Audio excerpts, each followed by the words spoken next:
Got it. Right. Okay. So, ladies and gents, and those who are not quite sure, I'm Marky P. And if you don't know who I am, I'm actually a tech mentalist, self-proclaimed tech mentalist. Now, the interesting thing about tech mentalism, I suppose in a way, is that I wanted to share my own mental health journey, my mental illness to wellness journey, which I've been going through for the last 15, 20 odd years, from almost feeling suicidal to feeling wellness, overcome by wellness, and even to a point of being, what's the best way to say it, euphoric with my discoveries around my mind.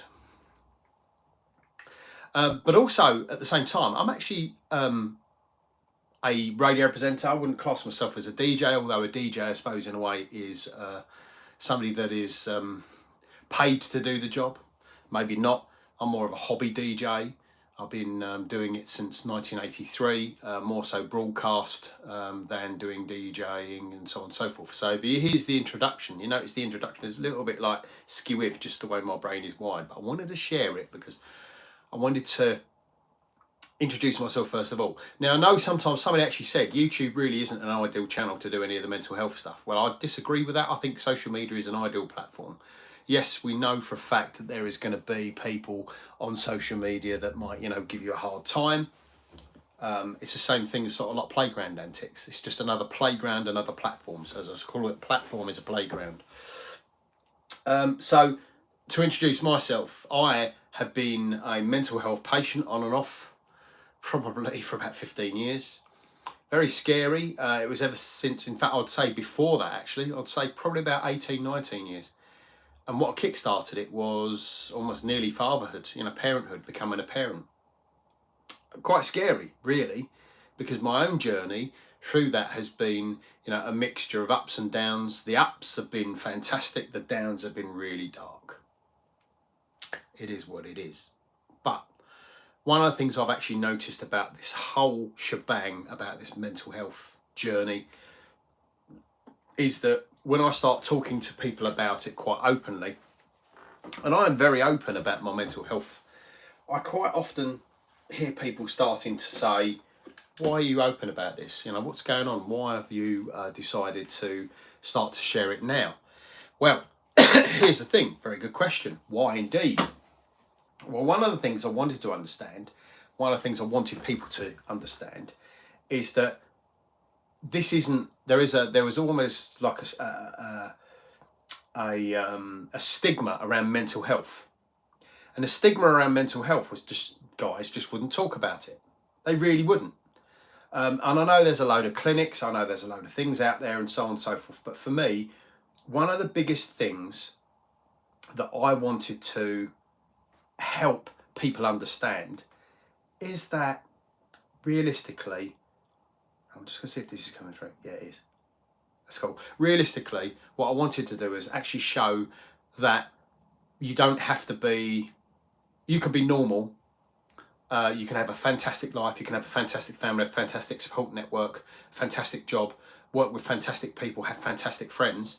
But at the same time, what you could probably find is you might find that you are suffering within that mental health element, and an element of mental health, because mental health is massive. Everything from stress. Most of us have suffered from stress. Not only stress, anxiety, the worry about anything going into the unknown, the sometimes the challenges that people have, just purely you interacting with people. Sometimes it might be that somebody's rubbed you up the wrong way and you're not you don't like it, you don't like them, that sort of thing. It's a strange thing. So realistically, when I start to look at how I interact with people, before, what I would do is I would just jump and I would assume that people are talking about me. It's quite a common thing. And that adds to the anxiety. Before you've even met somebody, you're already feeling slightly anxious. because what you've done is you've arranged to meet them maybe, and I'm going to go back to the days of CB radio, right? CB radio was fantastic. It was the social media of the 80s, early 80s, 1981. I remember I got my first CB. I know I don't look old enough, thank you. I remember getting my first CB radio, 1981, legal CB radio. Because before that, obviously, you know, it was illegal to have. So I got my license, and I remember it was 15 quid. I remember my mum buying me my first CB radio, and I started talking to people around the block, and I started to do what was called an eyeball. Now, I was very, let's say, and this is interesting now, me doing this on social media, I was a very shy boy. I didn't really interact with many people. I quite often would you know, shy away from public meetings and clubs and stuff like that as well, until I got into Scouts, which, you know, was really quite a nice thing because started to interact with people. CB radio actually brought me out of it as well, interestingly enough, because I then became a broadcaster.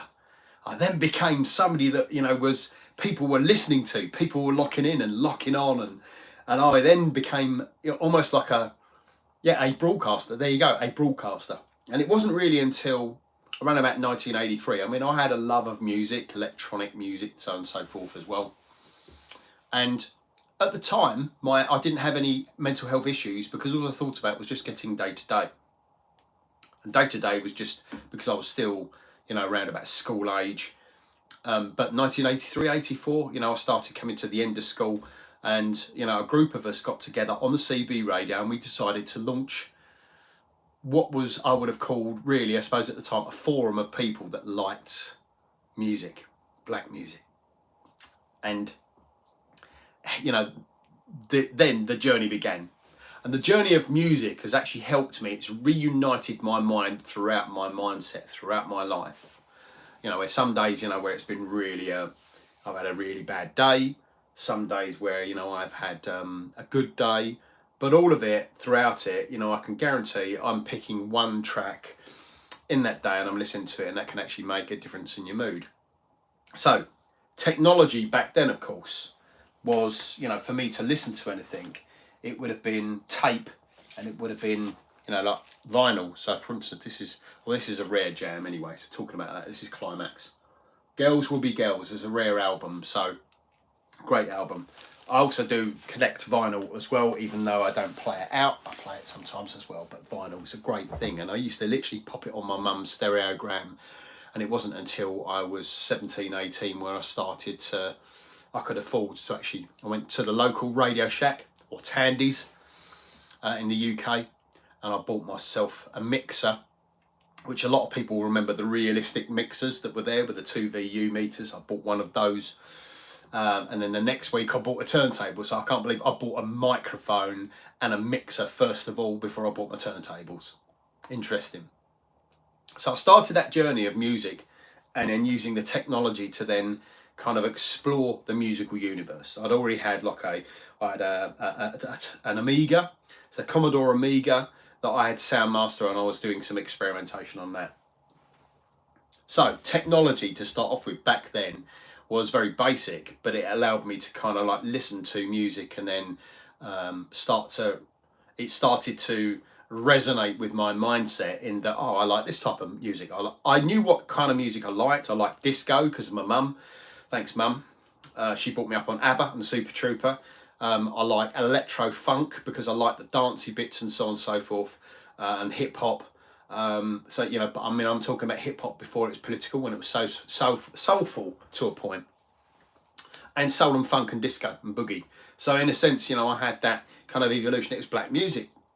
Didn't hear a lot of it. It was in the UK, brought across by Morgan Khan from Street Sounds, for instance, and some of the record label owners and so on and so forth. So this technology thing, this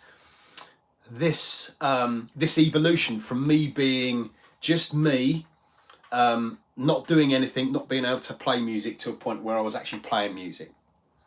And that was because I saved up my money and I went out and bought a mixer and a microphone first of all. Why I bought a mixer, I do not know, first of all, but it was, if you ever remember nostalgically, some of those old realistic mixers. Interesting, bought that, fine, brilliant, that's done, I'm in the place. So then my mental health journey I didn't really have mental health issues when I was younger, because as we are most of the time, we're more resilient, we have more, I suppose in a way, less cares, we give less figs, we give less ducks, we don't care, we just do it. And then what I decided to do is I decided to, obviously as a career, I wanted to be a DJ and a radio broadcaster. So 1983, 84, I was doing, historically, not now, it's all done and dusted and all clear, so there's no problems, and I can mention it, we did pirate radio.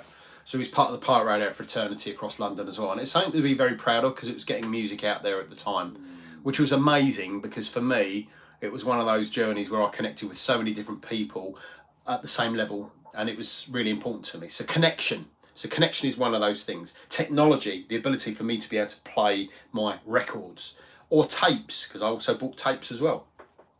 Gradually, as I've started to move on, and it wasn't really until, and the company I've been with now, I've been with 36 years, and I love my job. I love the people I work with. I love the company. I love everything about what I do as a job, and that is my profession. I'm a technologist. I present in front of people, the world's largest companies, and so on and so forth, and I'm very proud to do that. So I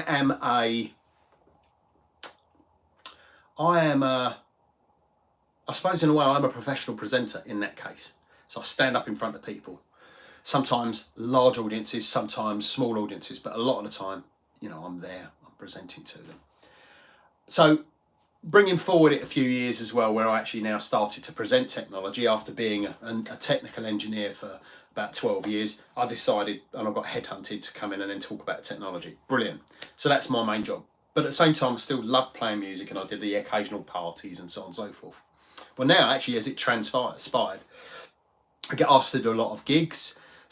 Most of the gigs I've turned down. I don't want to do gigs anymore, but I do some corporate gigs, and the reason why is because I'm doing it for the company. I love, at the end of the day, I pay for my own insurance, and it's part of and I don't get paid. And the reason why I don't get paid for it is because essentially it's an investment of my own gear. And it's part of my day job in a way, because I'm part of an events team. So brilliant, it's one of the skills I can bring to work. And I never would have ever believed in all these years that I would be DJing at a company I've worked with for the last 36 years. It's bizarre. So the last 3-4 years have been mental. During lockdown, myself and a really good friend of mine, Roy, the sound chaser, and a guy called Dan, we created workplace radio, which were effectively, and you know what it's like on Facebook, if you're trying to do like live videos on Facebook, you're getting knocked down, apart from if you're like Gok Guan. I don't know, Gok, how'd you get on? How do you not get knocked down? But we was. So anyway, we did it corporately. Brilliant. And that's the nice thing about it. Technology and music coming together. And also mental health. So you can see now where I'm starting to go along this TechMentalist journey. We're using technology to enable the connection between people, and we're actually leveraging the skill sets that we had, being able to play and select music and talk to people. So therefore, you're a professional presenter, because you're presenting to people and so on. But the challenge has always been, as I've gone through that now, lots of that is gone, and I'm not doing it so much. You're kind of like you want it. You want to do more. I don't want to do more. Interesting enough, I do a radio show once a week, shameless plug, Cruise FM on a Sundays from 10 till 1 o'clock UK time, old school to new cool, and I've done it for all of those years, and I love it. It's my happy spot, it's my space, and I've actually been picking music. So the device is behind, I think at the moment, that's it, it's just unlocked. So at the moment it's going through some analytics. The reason why it's flashing there is because I'm using another program. This is Denon Engine, and I've not used it before. This is a Denon Prime Go, which is my ultimate portable setup that I take around with me. And essentially what I'm doing is I'm analysing some of the tracks in Denon. Now I normally use Pioneer, I use Serato, so that's the technology thing. I use Tractor, I use Virtual DJ. I use all of those programs, but the devices at the end really depend on what I'm playing. So I like to actually know all of them.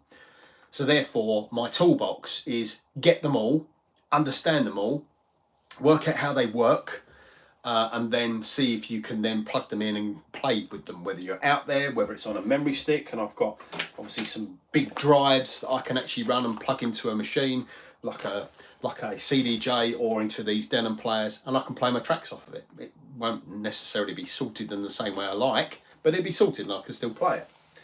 So there's me thinking and worrying that all of this technology is going to take over and I'm not going to be able to unplug. Well, this week I've not been very well this week and week before. Both wifey and I, we've had this nasty cough and cold that's been going through, and it's knocked us for 6. But we managed to relax a little bit, and we went to Dover in the week earlier on in the week, and it's a beautiful day. Took the kids down there, lovely drive, nice and smooth. Got there and so on, and it was a non-techie day. It was a day where I was actually taking the kids into the war tunnels. We had a good walk around the castle, walked up 49 flights of stairs. Our knees are killing us. We came back, we slept like logs, really did. But it's a great exercise thing. So, and that's the best thing about all of this. So I'm now able to, because I'm part of English Heritage and National Trust, what I'm able to do is go to these places for free, although, you know, I pay on a yearly basis or a monthly basis. I can go to these places and it's all included. I don't have to worry about parking. I think it worked out something like 120 quid, I think it would have been if we'd all gone and it not been English trusted. Effectively, pay, done, job done. Wow, walk in and it only cost us the petrol to get down there. Boom. Not doing electric yet, but that's another story that I'm going to come on to in one of my other Tech Mentalist ones to see if this works on this platform. I might have to retwist the camera around and just see what it does. Because at the moment, it'll only allow me to do it this way. Blooming thing. Anyway, right, where was I? Yes, so the Tech Mentalist bit. So technology enables me to play the music. The mental bit is the mentalism journey that I'm actually on to try and improve my mindsets. So going back and where all of this sort of stuff started to be triggered, and in other episodes what I'll do is I'll explain where I went down the suicidal route, and I don't mean actually trying it, but I had a thought about it for a second, and I will explain that. That's for another episode for another day, so you'll have to keep like and subscribe, or the other button, that one, you know, it does the same thing, it just means you didn't like it. Fine. At the end of the day, it's an opinion. It's either that or that. But analytics are great. So do that. Like, love, share, subscribe, all that sort of stuff. Get in there. I sound like a right YouTuber, don't I, with 47 people that subscribe to the channel. It's hilarious. Anyway, mental health.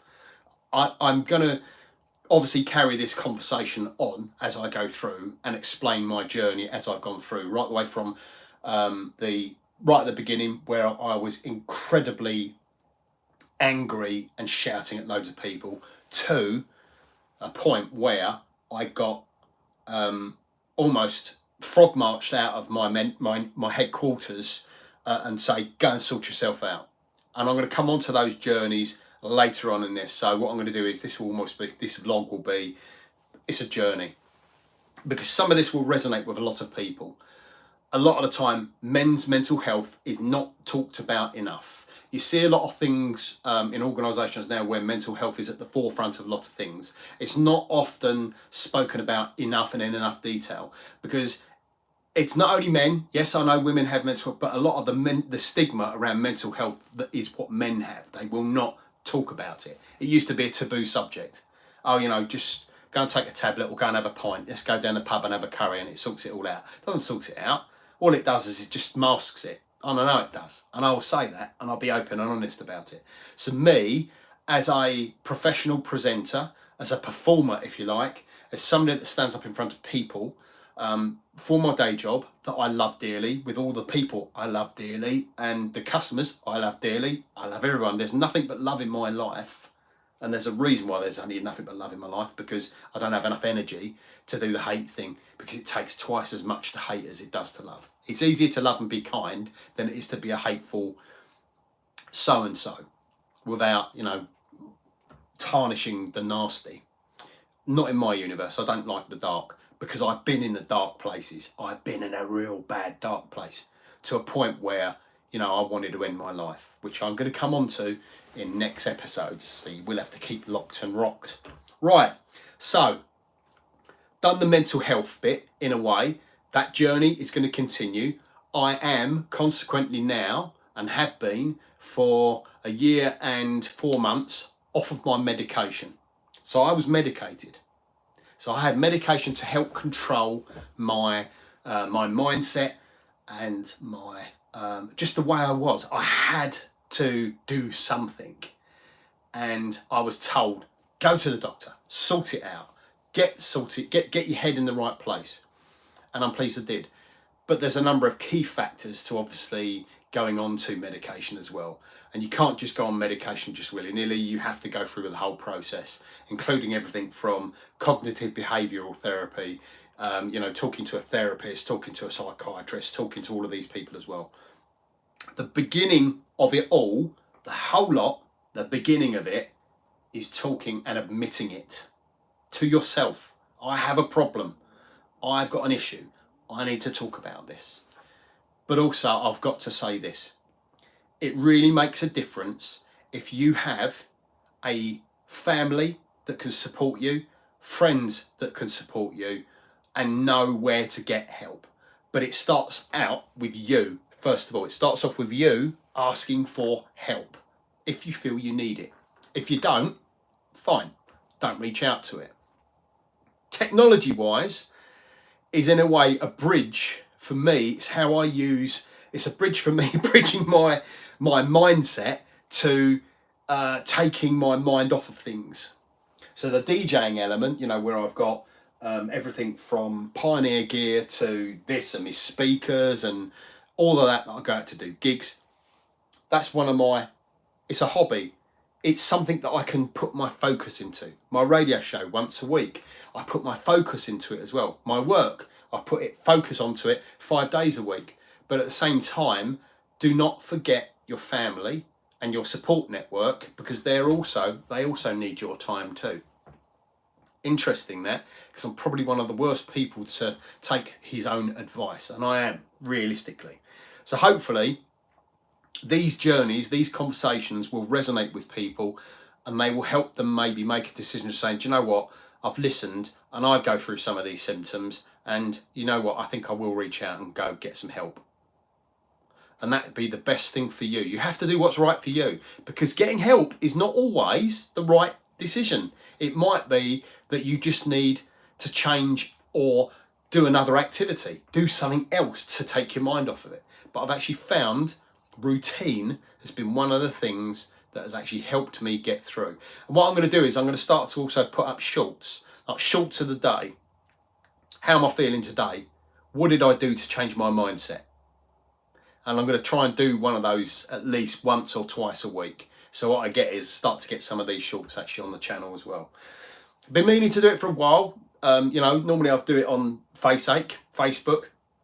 But for me, I think it's now important to actually go up a level and put it actually within the YouTube space. So it gets a bigger audience, it gets bigger exposure, because it might help more people. And that's the bottom line. So, tech. This is my mate Stace. He's one of my oldest mates. I think that was Essex Funkers. There you go. Les Knott.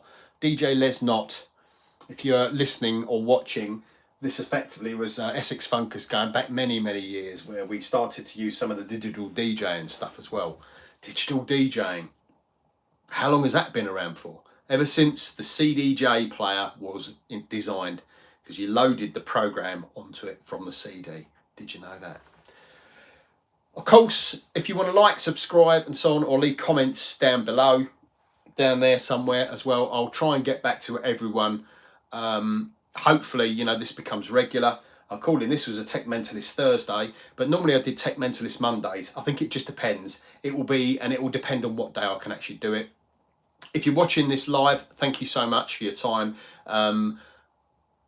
If you're watching this on a rewind or recording, then thank you again. Please make sure you like, subscribe and so on and so forth, because it will help the analytics, and then gradually I'll be able to retire and then talk about this all the time. It won't ever happen. It won't ever happen. But technology, I'm going to get more into some of the technology stuff as well. and just to give you a food for thought on, you know, the stuff that I've used and experienced it and what's broken and so on and so forth. So, and I'm going to try and keep these videos to under 30 minutes. Now, I know today was the first one really that I've actually done on YouTube. So I wanted to just basically try it out and see if it worked and whether you could hear me or not. Just using the phone today because I have got loads of cameras. I've got AI that follow me around, but I'm using the phone because it makes it so much easier, and it's a studio that I could take with me. Thank you for listening. Thank you for watching. And whatever you do, stay safe. And remember, if you need help, reach out. Ask someone. See if you can get advice from someone. Say, do you think I need help? If you feel like you need help, or you're asking the question whether I need help or not, then you probably do. It's a defense mechanism. And it's also, we normally go into denial. Nah, don't want to do that. Right. Let's see if this works. This should be interesting. I'll see you all. I'm Marky P. You're the beautiful people. And I'll see you, if I don't see you through the week, as my friend JJ would say, I'll see you through the window. Cheers, guys. Oh, that didn't work, did it? I'll have to do it this way. Right. Take care, all. See you later.